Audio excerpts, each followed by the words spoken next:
여러분, 지난주에 바울이 위대한 간증을 유대인들에게 이렇게 고백을 했지만 사실 이 간증들이 잘 전달이 돼서 유대인들이 변화가 되었다면 얼마나 좋았겠습니까? 그러나 상황은 그렇지 않았습니다. 오늘 말씀에 보면 바울이 자신의 간증에서 나를 이방인의 사도로 부르셨다는 간증의 고백을 이어가는 순간에 유대인들은 바울의 말을 끊어버렸습니다. 바울의 연설이 특별히 자극할 만한 내용도 아니었고, 그럼에도 불구하고 그들은 오늘 성경에 보면 미친 듯이 고함을 질러 대면서 옷을 벗어 던지고 흙을 움켜쥐고 공중에 던졌다라고 기록되어 있습니다. 여러분, 이 개역개정을 보면 바울의 이 이야기가 본격적으로 들어가려고 하는 순간에 오늘 22절 말씀은 이 말 하는 것까지 듣다가 라고 개역개정은 기록합니다. 그리고 쉬운 말 성경으로는 바울의 말을, 바울의 간증을 여기까지 듣고는 이라고 기록했습니다. 이후 일제히 소리를 질러 하는 말은 바울을 살려두지 말아야 한다. 그는 죽어야 마땅하다라고 소리칩니다. 여러분, 당시 유대인들이 왜 이렇게 고함을 치고 흙을 던지며 바울을 죽여야 된다, 살려둬서는 안 된다라고 외쳤을까요? 여러분, 유대인들에게는 이방인이 더러운 짐승에 불과했습니다. 그들은 경건을 독점했고 유대인들에게 이방인은 벌레만도 못한 존재였습니다. 그러니 유대인들이 들을 때 이방인의 사도로 세웠다는 이 바울의 말은 너무도 불쾌하게 들렸던 것입니다. 그러니 그의 말을 끊고 종교적 경건을 빙자하여 바울을 살려두어서는 안 된다라고 하고 있는 것입니다. 여러분, 유대인들은 율법을 통째로 외우고 지켰던 사람들입니다. 유대인들의 율법을 보면 613개의 계명으로 분리되어 있죠. 248개의 계명은 뭐뭐 하라라는 계명입니다.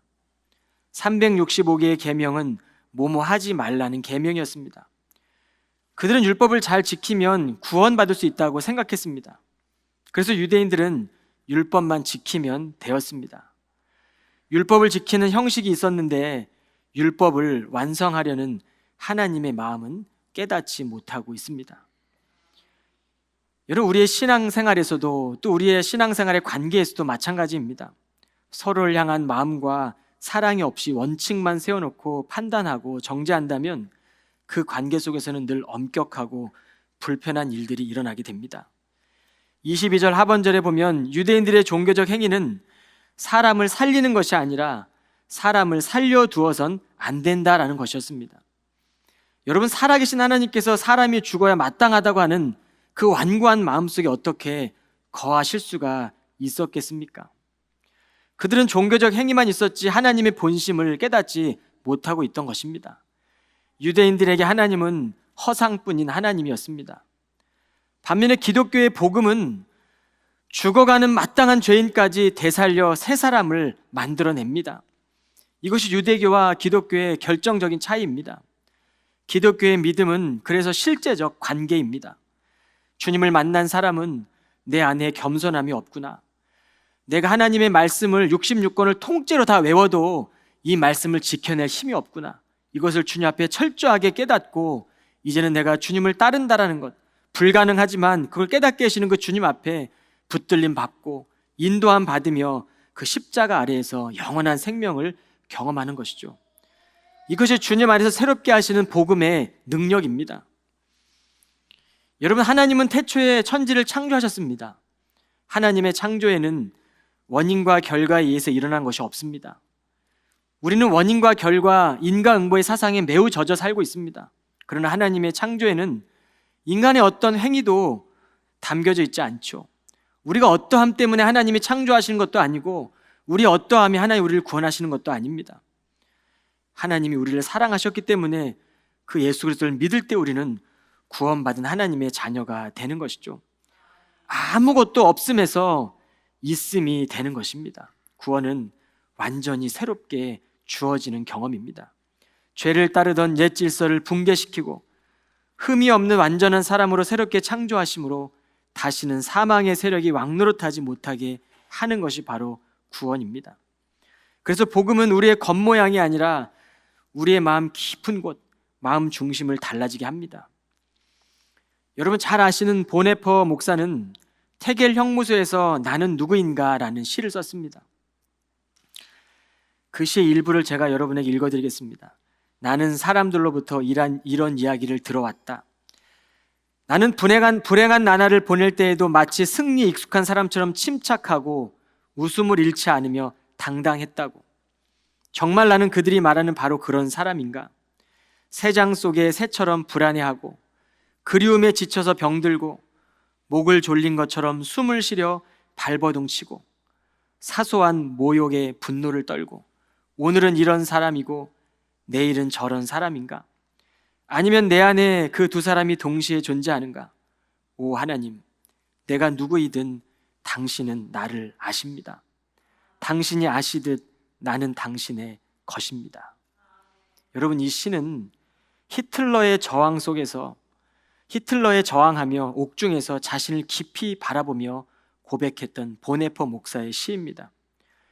여러분 주님 앞에 우리가 서게 되면 우리는 내가 누구인지를 통찰하게 됩니다.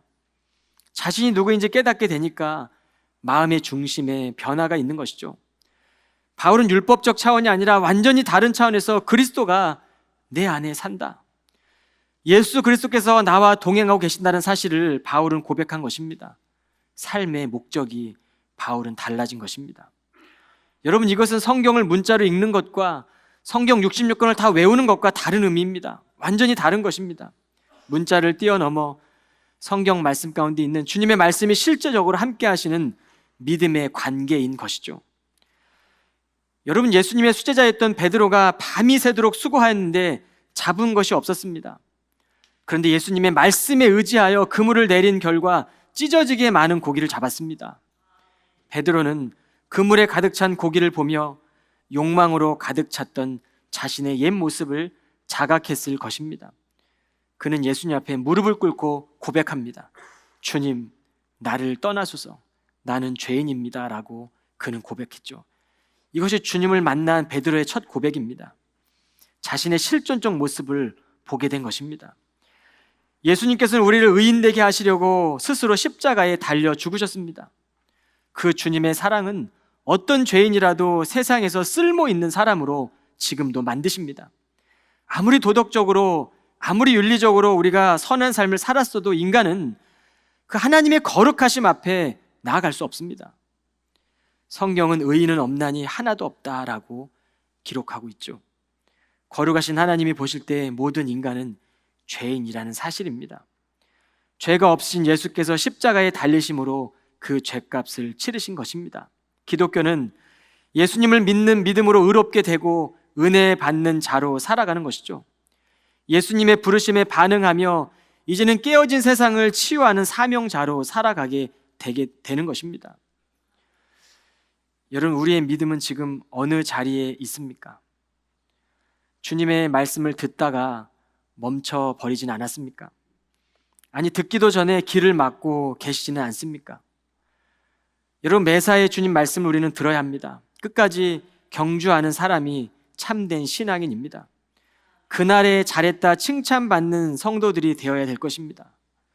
조금 믿다가 믿어보니까 하나님이 없는 것 같고 하나님 말씀 이해되지 않는 것 같고 내가 왜 자꾸 죄인이라고 얘기할까? 내가 열심히 산 것 같은데 선하게 살아온 것 같은데 왜 성경은 자꾸 나를 죄인이라고 말할까? 그러나 여러분 하나님 우리 마음의 중심을 보시는 분이십니다. 여러분 하나님이 없는 것 같다고 하는 어리석은 일이 없는 것이죠. 여러분 사도 요한은 태초부터 있는 이 생명의 말씀에 관하여 귀로 듣고 눈으로 보고 손으로 만진 바 된 바라고 고백했습니다. 사도 요한은 주님과 사귐을 가졌던 것입니다. 평생토록 말씀을 묵상한다고 해서 우리는 하나님의 뜻을 완전하게 다 알 수는 없습니다. 그러나 하나님의 뜻을 내가 다 아는 것처럼 여긴다면 하나님과의 사귐이 어찌 필요하겠습니까? 지속적인 관계가 끊어지지 않겠습니까? 하나님, 주님께 내 삶을 믿고 맡겨드립니다. 삶의 목적이 오직 주님이 되어주십시오 기도하면 주님이 우리의 삶을 인도하시고 주님 우리의 삶을 보호하시는 것이죠. 요한복음 8장에 보면 유대 종교 지도자들은 예수님을 고발할 조건을 찾기 위해 현장에서 간음한 여인을 예수께 데리고 왔습니다. 여러분, 예수께서 여인을 돌로 쳐라라고 하면 당시 로마법에 어기는 것이 되기 때문에 고속거래가 될 것이고, 돌로 치지 말라 하면 간음한 여인 현장에 잡아왔는데 로마의 모세의 법을 어기는 것이 되었습니다. 그런데 예수님은 하나님의 마음과 인간에 대한 이해가 있었기 때문에 이렇게 말씀합니다. 너희 중에 죄가 없는 자가 먼저 돌로 쳐라라고 말씀하십니다. 이 예수를 고발하던 모든 사람들이 양심에 찔려 자리를 떠났습니다. 그들의 양심이 스스로를 책망했기 때문일 겁니다. 하나님 우리 안에 선한 양심을 부어주셨고, 그 양심이 하나님의 말씀을, 또 예수 그리스도의 보혈의 은혜를 우리가 깨닫게 알게 하십니다.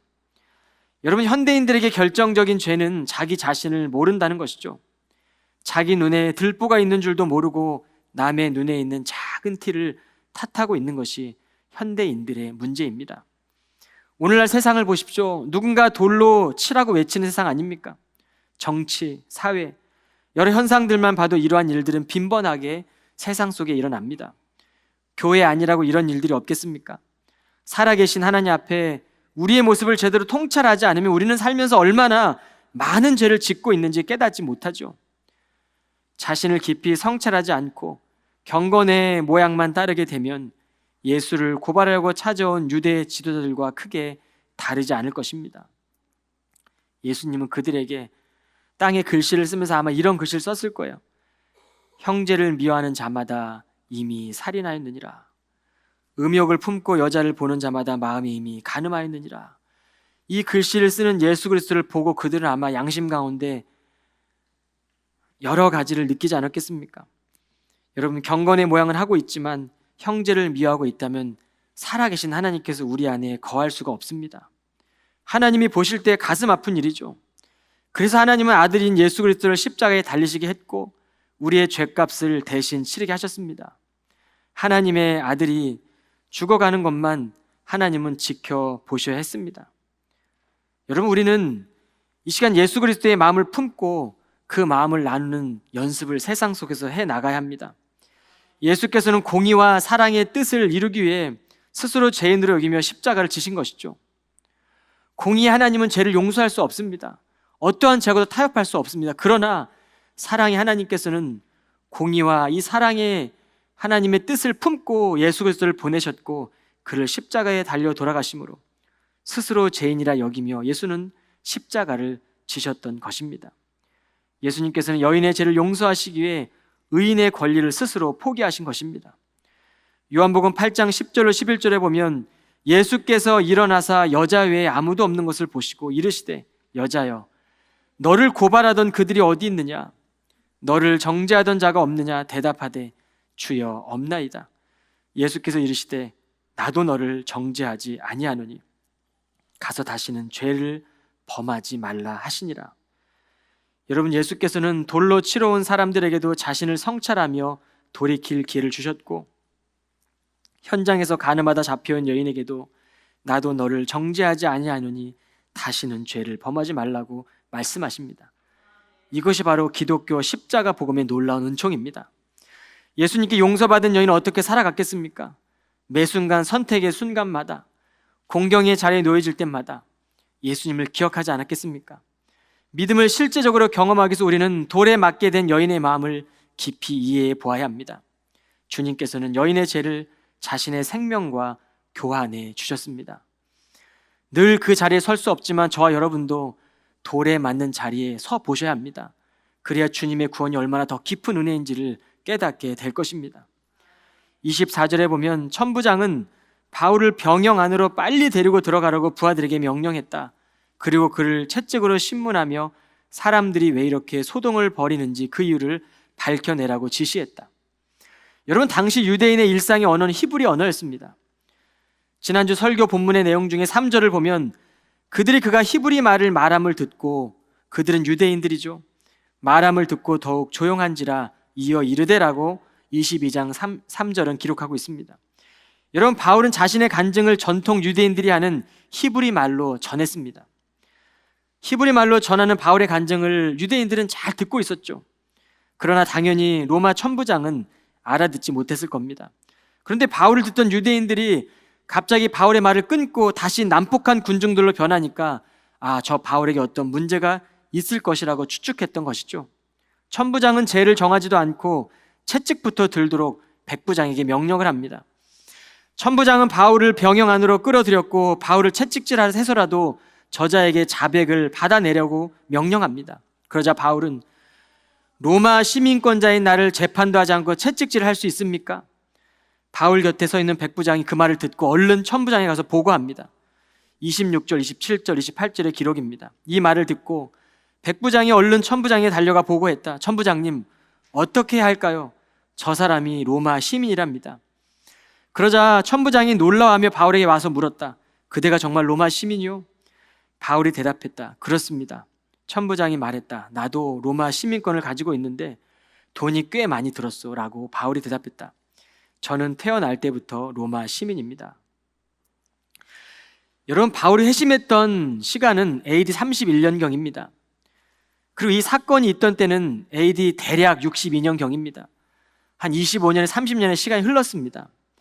바울이 전도 여행 중에 2차 전도 여행 중에 빌립보에서 매를 맞았죠. 감옥에 갇혔었습니다. 그런데 그는 그때 자신이 로마 시민권자임을 드러내지 않았습니다. 바울의 의식 안에 전도 여행을 하며 주님을 전하는 일로 온통 바울은 생각 속에 가득했기 때문입니다. 그의 생각과 그의 의식을 지배하고 있던 것은 오직 그리스도였습니다. 그리스도를 닮고 그리스도를 살고 그리스도와 함께 동행하는 것이 바울의 마음과 생각이 온통 차 있었죠. 바울이 전도 여행 중에 자신의 시민권을 잊고서 전도를 했는지 아니면 일부러 드러내지 않았는지 알 수는 없습니다. 그러나 분명한 사실은 바울의 고백에서 알 수 있죠. 로마 시민권이 바울의 삶의 목적은 아니었습니다. 오늘 이 사건은 바울의 사역이 마칠 때쯤이죠. 3차 전쟁을 다 마치고 이제는 로마에 가서 마지막 복음을 전하는 그 순간입니다. 그러니 그의 나이는 노년의 나이가 되었을 겁니다. 채찍에 만약에 맞았더라면 바울은 생명을 잃게 될 수도 있었을 겁니다. 그러나 바울은 그 순간, 절체절명의 순간에 성령께서 깨우쳐 주시는 내가 로마 시민권이었음을 깨닫고 오늘 백부장에게 말하고 있는 것이죠. 당시 로마의 채찍은 6개의 가죽끈으로 되어 있었는데 끈 하나마다 납덩이가 달려 있어서 채찍에 맞다가 죽는 경우가 허다했습니다. 이 채찍으로 맞을 경우에 바울은 아마 버텨내기가 쉽지 않았을 겁니다.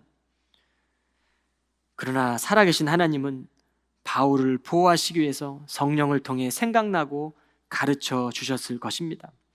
당시 글라우디오 황제 때에 일어난 일인데 로마 시민들은 그 당시 때 재판도 받지 않은 상태에서 매질을 하지 못하는 법이 있었습니다. 이 일로 인해 바울은 하나님의 보호하심 가운데 오늘 말씀의 본문은 아니지만 안전하게 로마에까지 안착하게 됩니다.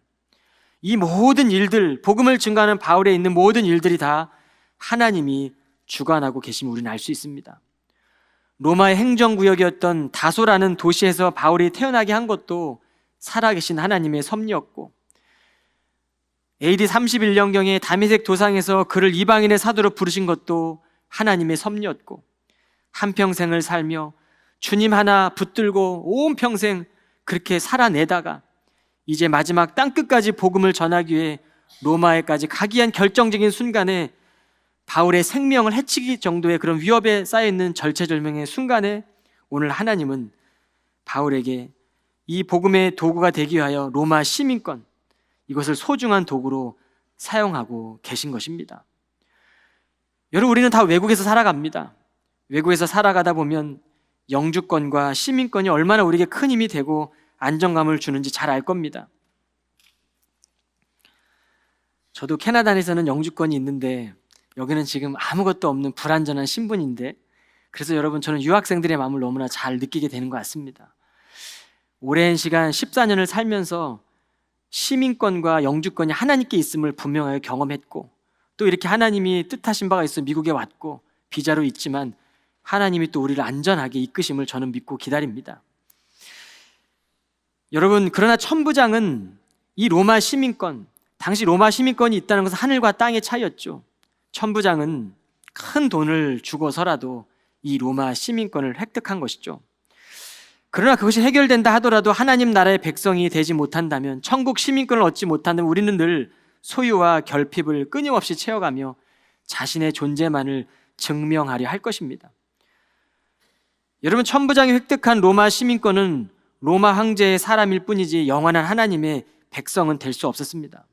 기독교인은 세상 속에 살아가고 있지만 실제하시는 이 하나님 나라의 통치 안에 살아가는 사람들입니다. 하나님 나라의 통치를 분명하게 믿을 때 우리의 모든 소유는 사람을 해치는 일에 사용되는 것이 아니라 사람을 살리는 일에 쓰이는 복음의 도구가 되는 것입니다. 이것이 바로 천국 시민권으로 살아가는 하나님의 자녀들의 권세요 힘이죠. 여러분의 삶의 자리에서 여러분은 무엇을 구하며 살아가고 계십니까? 삶의 목적이 무엇입니까? 여러분, 삶의 목적이 분명한 사람은 힘이 있습니다. 삶의 목적이 분명한 사람은 삶의 방향이 분명합니다. 우리가 지금 소유한 것들이 100년 후에 어떤 의미가 있을까 생각해 보시길 바랍니다. 100년 후에 이 케임브리지 한인교회는 어떤 성도들이 지금 안에서 예배할까 한번 생각해 보십시오. 여러분, 영원하신 하나님께 우리의 삶을 드릴 때 살아계신 하나님께서 우리를 지금 사용하십니다.